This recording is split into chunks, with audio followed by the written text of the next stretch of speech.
here's our master control. As you can see, we got reverse and forward. And when I turn this trim pot, the speed starts to go up.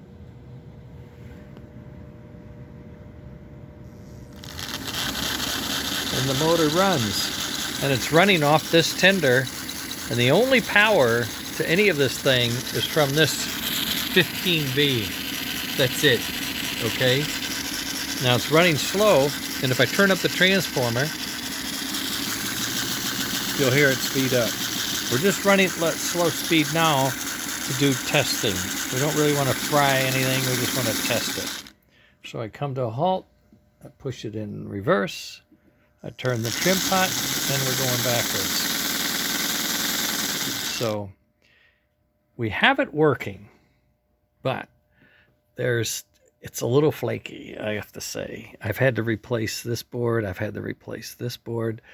My wiring skills are marginal. I'm afraid to mention this too loudly, but my eyes and everything are just not working in my favor here. So I have done some things that might have damaged some boards in the testing process. Once this is ironed out, I'm working on my diagram here somewhere I was, how this thing is going to get wired up so that, no, that's not it. Oh, here it is. I'm working on this so that once we're done, we document the right stuff and it gets done right every time. Right now we're kind of learning. I had to put in some resistors to help balance some circuits and some jive like that. And I'm still running my scope, as you can see. Tracking the signal, seeing what's happening, but it's working. It's close. It's really good, but it's not great, and it needs to be great. You know what I mean? So I'll keep you informed.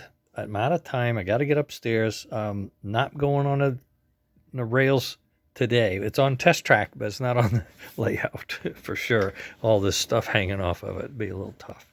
Okay. Tomorrow's another day. I'll keep you informed. Bye.